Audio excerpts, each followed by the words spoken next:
दिल्ली में रोटी आंदोलन trust launch किया गया। रोटी आंदोलन ट्रस्ट के अध्यक्ष सुखबीर शर्मा ने कहा कि हमारे देश की यह बदनसीबी है कि हमारे देश में आज भी कुछ लोग भूख के लिए रोटी की तलाश में जुटे हुए हैं, लेकिन फिर भी वह रोटी की तलाश पूरी नहीं कर पाते, जिसके कारण कुछ तो सड़कों पर भूख से सो जाते हैं। उन्हीं भूखे सोए हुए लोगों को रोटी का इंतजाम करना हमारी रोटी आंदोलन का काम है। रोटी आंदोलन के संस्थापक पंडित सुखबीर शर्मा गरीब और ज़रूरतमंद की सेवा में सबसे समर्पित और उदार व्यक्ति में से एक है, जो मजदूरों के कल्याण के लिए काम करते हैं। उन्होंने रोटी अभियान को बेरोजगारी की मदद के लिए रोटी आंदोलन के रूप में पहल की। आइए हम सुनाते हैं रोटी आंदोलन ट्रस्ट के अध्यक्ष सुखबीर शर्मा व अन्य ने क्या कहा। आज़ाद तोमर की रिपोर्ट, हर खबर दिल्ली।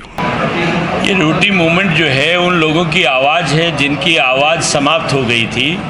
ये उनकी आवाज़ बुलाने के लिए रोटी मूवमेंट को, रोटी आंदोलन को हमको शुरू करना पड़ा है। संक्षिप्त तो बताइए क्या क्या किस तरीके से इसको करेंगे हम आगे। इसमें सबसे बड़ी बात ये है कि जो गरीब आदमी है उसकी जो हालत हो गई है उस पे हम लोग काम करेंगे। सबसे बड़ा मुद्दा जो हमारे प्रवासी मजदूर हैं, जो बिहार, उत्तर प्रदेश, राजस्थान और हरियाणा एडजॉइनिंग स्टेट से यहाँ जो मजदूरी करने के लिए आते हैं, उनका जो शोषण है और उनकी जो जीवन लीला है। अब आज जहाँ जो 610 झुग्गी क्लस्टर हैं दिल्ली के अंदर, वो 610 झुग्गी क्लस्टर के अंदर उनकी जो नारकीय ज़िंदगी बन गई है। जो भी सरकार आती है एक वायदा करती है, जहाँ झुग्गी वहीं हम मकान आपको दे देंगे। तो ये खासतौर से दिल्ली में 610 क्लस्टर हैं, जिसमें 410 के करीब सेंट्रल गवर्नमेंट की लैंड पे हैं और 200 के करीब स्टेट गवर्नमेंट की लैंड पे हैं। सिर्फ पॉलिटिकल मुद्दा बना के पॉलिटिकल पार्टी जो हैं वो उस पर काम करती हैं, लेकिन देती कुछ नहीं है। तो उस पर हम लोग काम कर रहे हैं। और दूसरा, दिल्ली की उद्योग नीति में ये इन्होंने फैसला कर दिया, दिल्ली में कोई मैन्युफैक्चरिंग यूनिट काम नहीं करेगी। अगर जब मैन्युफैक्चरिंग यूनिट काम नहीं करेगी, खासतौर से हमारे गांव में रहने वाले लोग, उन सब गांव 360 से ज़्यादा गांव हैं, उसमें रहने वाले लोगों की हालत ख़राब हो जाएगी। तो उस पर हम लोग काम करेंगे। गाँव के लोगों को हम अब मरने नहीं देंगे। उसके लिए भी हम इस जो प्रेजेंट सरकार है, जो इसकी गाँव के लोगों के खिलाफ की जो नीति है, उस पर काम करेंगे, आंदोलन करेंगे और उनके हक को दिलाएंगे। और अब ये सरकार उस पर काम नहीं करेगी तो दिक्कत तो उठानी पड़ेगी। अरे भाई, 86% लोग हैं इस देश में जो लेने वाले हैं, 14% लोग हैं देने वाले हैं। जो देने वाले वो मालिक हैं और जो लेने वाले नौकर हैं। तो ये देश तो नौकर का है जिसमें आप सब लोग आते हैं, लेकिन वो बांट के जाति में, धर्म में, इसमें उसमें बांट के और सारा का सारा हमारी जेब काट ली, पेट काट लिया। अब गर्दन पर खड़ा होना चाहते हैं। हमने एक कस्टोडियन बिठाया चीफ मिनिस्टर बना के कि तुम चीफ मिनिस्टर हो। वो दिल्ली का राजा है, उसका काम है दिल्ली की इकोनॉमी संभालना, भूख नहीं होने देना, अपने लोगों का ध्यान रखना, रोजगार को पैदा करना, ये उनका काम है। जब वो अपने काम को भूल ही गए हैं, उनका जो काम जो कर रहे हैं आज, कभी यहाँ से गुजरात जा रहे हैं, कभी पंजाब जा रहे हैं, कभी कहीं जा रहे हैं। अरे भाई, 168 रुपये में आज गरीब आदमी काम कर रहा है। और एक घर के अंदर अगर 4 मोटरसाइकिल हैं, 2 4 व्हीलर हैं, एक आदमी से 5,000 6,000 रुपये वसूल कर रहा है।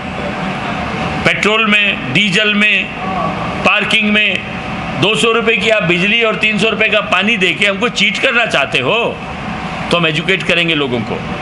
और ये जो इंडस्ट्री को बाहर निकालना चाहता है, हम इंडस्ट्री को भी बचाएंगे और गरीब मजदूर को भी बचाएंगे। ये आंदोलन बड़े समय से, जबकि सस्टेनेबल डेवलपमेंट गोल, सतत विकास लक्ष्य जो है विश्व का, उसमें दूसरा है जीरो हंगर, माने कोई आदमी भूखा न रहे पूरे विश्व में।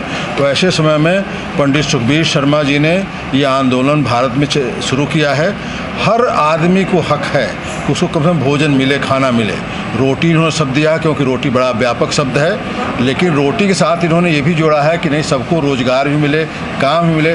और सबसे बड़ा चैलेंज भारत का है युवाओं के साथ, कि युवा वर्ग अगर क्षुब्ध होगा तो अरब स्प्रिंग का नाम आपने सुना होगा, कि जिसमें अल्जीरिया से टूनीसिया से लेके इजिप्ट तक सरकारें बदल गई, जहाँ की यूथ ने बदला, किसी नेता ने नहीं बदला। वैसी स्थिति कहीं न आने पाए जहाँ की भारत में 60 करोड़ लोग युवा हैं, 600 मिलियन। वैसी बड़ी शक्ति को अगर प्रॉपर उपयोग और उनको संतुष्ट न किया जाए तो बहुत बड़ा दुख होगा। मानवता यही है कि हम भी भूखा न रहें, अब मेरा साधु न भूखा जाए। ये हमारी फिलॉसफी रही है। साईं इतना दीजिए जामे कुटुंब समाए, मैं भी भूखा न रहूं, मेरा साधु न भूखा जाए। इसलिए शर्मा जी ने आंदोलन चलाया है और सब लोग ये जुड़ करके इसको, हम लोग देश नहीं बल्कि आज हम लोग एग्री किए हैं पूरे विश्वव्यापी लेवल पर, मानवता के आधार पर सबको भोजन मिले, सबको शेल्टर में, नहीं तो विश्व शांति नहीं हो सकती है। शांति के एक मूल मंत्र हैं कि जब तक कि रोटी कपड़ा मकान नहीं होगा, जिसमें रोटी पहला बेसिक आवश्यकता है, मूल आवश्यकता है। तो अगर विश्व में शांति चाहते हैं, विश्व में उन्नति चाहते हैं, तो रोटी सबको मिलना चाहिए। आज रोटी आंदोलन, आज पेट की भूख बड़ी भूख होती है।